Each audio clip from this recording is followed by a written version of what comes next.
নমস্কাৰ আজি মই ক্লাস 10 আৰু এটা গণিত লৈ আহিছো অনুশীলনী 6.5 ৰ 14 নম্বৰ প্ৰশ্ন এই প্ৰশ্নটো একবাৰ আমি পঢ়ি লম ত্ৰিভুজ ABC ৰ A বিন্দুৰ পৰা BC ৰ ওপৰত টনা লম্বই BC ক D বিন্দুত এনেদৰে ছেদ কৰে যে DB = 3CD প্ৰমাণ কৰা যে 2AB² = 2AC² + BC² আৰু কাষৰ চিত্ৰটো দিয়া আছে ওপৰৰ কথাখিনি চিত্ৰটো দিয়া আছে আমাক কি দিয়া আছিল ABC ত্ৰিভুজৰ A শীৰ্ষবিন্দুৰ পৰা BC ৰ ওপৰত টনা লম্ব তে ABC আমাৰ কি আছিল এটা ত্ৰিভুজ আছিল আৰু BC বাহুৰ ওপৰত এটা কি টানিছে A বিন্দুৰ পৰা এটা লম্ব টানিছে তে AD টো হৈছে লম্ব BC D বিন্দুত এনেদৰে ছেদ কৰে যে DB = 3CD মানে এই CD ৰ মানটো DB ত কেইটা আছে তিনিটা আছে মানে ইয়াতে এটা ইয়াৰ পৰা আৰু এটা ইয়াৰ পৰা আৰু এটা তেনেকে তিনিটা আছে মানে ধৰি লও যদি ইয়াক x ইয়াত x ইয়াত x ইয়াত x তেনেহলে ইয়াতে তিনিটা x আছে ইয়াতে এটা x আছে তে আমি প্ৰমাণটো কেনেকৈ কৰিম তে ইয়াতে আমাৰ মন কৰিবলগীয়া কথাটো হৈ আছে ইয়াতে স্কয়াৰ আছে প্ৰমাণ কৰাত যে তে তেনেহলে আমি কি কৰিব লাগিব লগে লগে বুজিব লাগিব যে ইয়াতে পাইথাগোৰাছৰ সূত্ৰ ব্যৱহাৰ কৰিহে প্ৰমাণটো কৰিব পাৰিম তে পাইথাগোৰাছৰ সূত্ৰ আমি ইয়াতে দুটা সমকোণী ত্ৰিভুজত আমি ব্যৱহাৰ কৰিব পাৰো ABC টো আমাৰ সমকোণী ত্ৰিভুজ আছিল নে নাই হেতু আমাক কিন্তু কোৱা নাই কাৰণ ইয়াতে আমাৰ 90 ডিগ্ৰীৰ কথা ইয়াতে কোনো শীৰ্ষবিন্দুৰ মানটো দিয়া নাই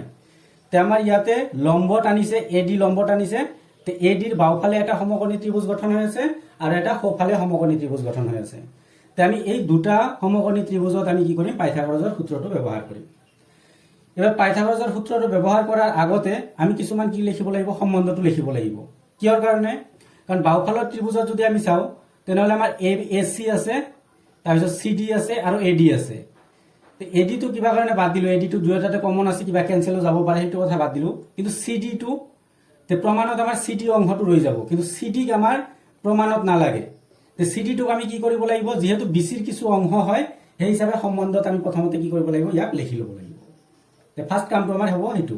আৰু সোঁফালৰো যেনেকৈ আমাৰ BD ৰ মানটো আছে তে BD টো আমাৰ প্ৰমাণত নাই তে BD কি হৈ আছে আমাৰ BC ৰ কিবা এটা অংশ হৈ আছে তে অংশ হিচাপে আমি কি কৰিব লাগিব ইয়াক সম্বন্ধত লিখি ল'ব লাগিব তে আমাৰ ওপৰৰ বিশেষ সূত্ৰ আৰু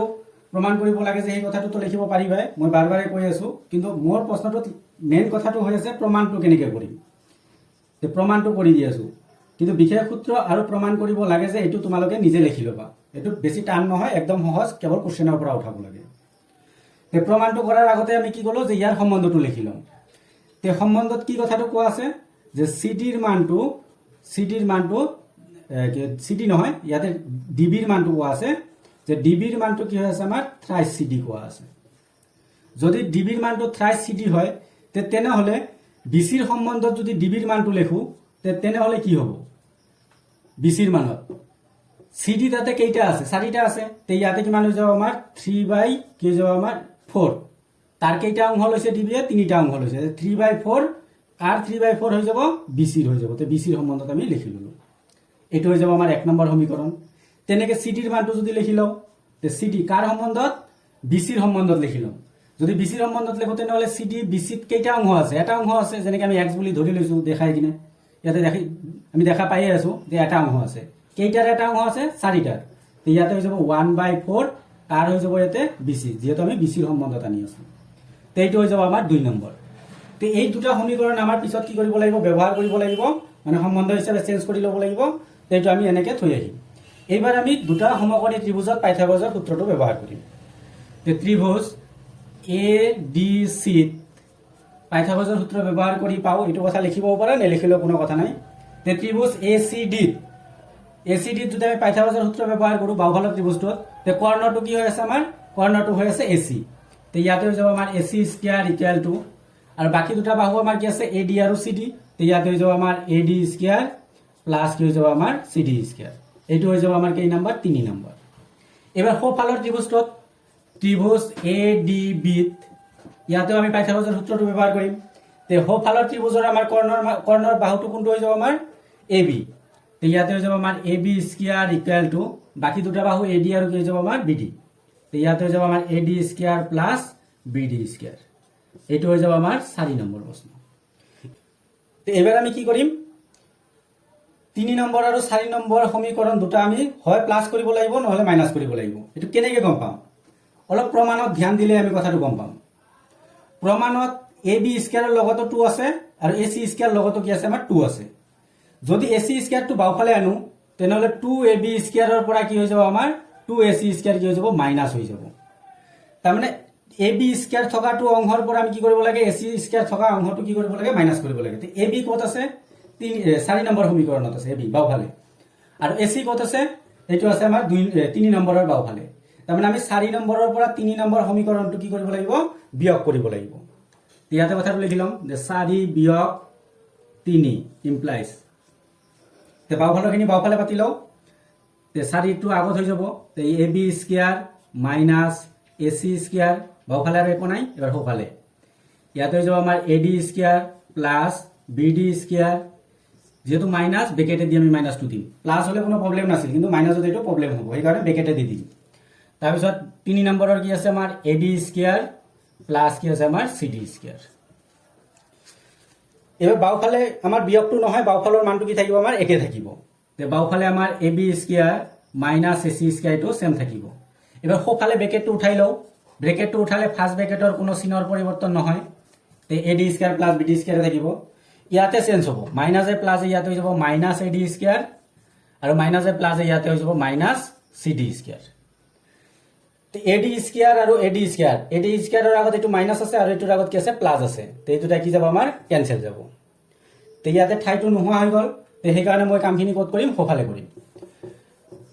তে যেতিয়া আমি কেনসেল কৰিলো বাওঁফালে তো আমাৰ কি থাকিল A B square minus A C square থাকিল তে বাওঁফালৰখিনি একে থাকিব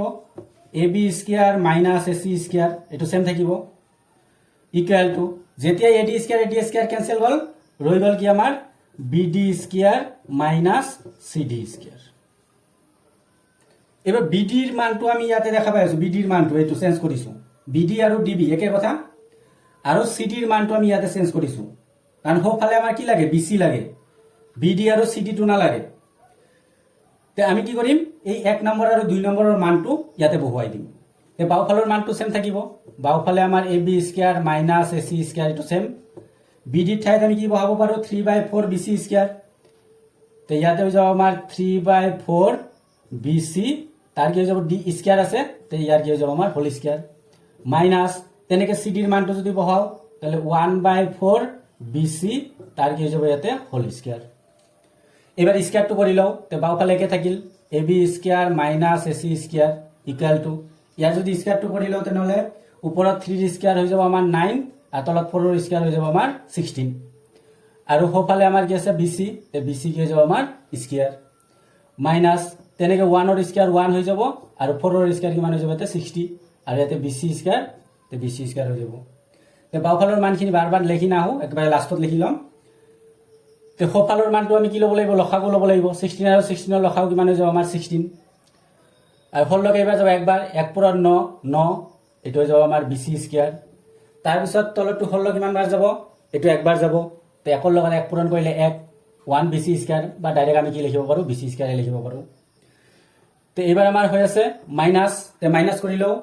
তে মাইনাস কৰাৰ পিছত 9 বিসি স্কয়াৰৰ পৰা বিসি স্কয়াৰ মাইনাস কৰিলে কিমান হৈ যাব আমাৰ 8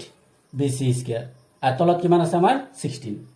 এবাৰ 8 এ যদি 16 কাটো কিমান হৈ যাব আমাৰ 2 হৈ যাব তাৰমানে আমি হাৰিটো কি পাই আছো বাওঁফালে মানটো পাই আছো আমি এ বি স্কয়ার মাইনাস কি পাই আছো আমি এ সি স্কয়ার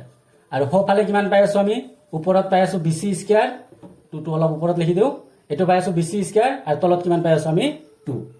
এবাৰ 2 টো যদি এবাৰ লেফট হ্যান্ড সাইডত আনো তে লেফট হ্যান্ড সাইডত আনিলে কি হৈ যাব এ বি স্কয়াৰৰ লগতো পূৰণ হ'ব এ সি স্কয়াৰৰ লগতো পূৰণ হ'ব তে পূৰণ হোৱাৰ পিছত কি থাকিব আমাৰ 2 এ বি স্কয়ার মাইনাস কি হৈ যাব 2 এ সি স্কয়ার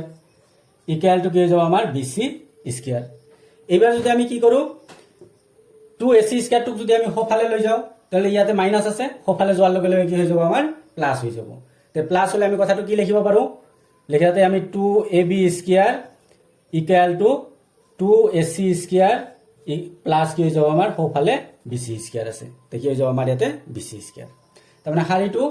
হাৰিটো মই ইয়াতে লিখি দি আছো তলত যেহেতু দেখা পোৱা যায় নাই মানে আমি যদি বাওঁফালে লিখো বাওঁফালে থাকিব 2 এ সি স্কয়ার এবাৰ 2 এ সি স্কয়াৰ নহয় ভুল হল 2 এ বি স্কয়াৰটো আমি বাওঁফালে ৰাখি আছো 2 A B square equal to 2 A C স্কয়ারটো সোঁফালে লম মাইনাস আছে প্লাস হৈ যাব 2 এ সি স্কয়ার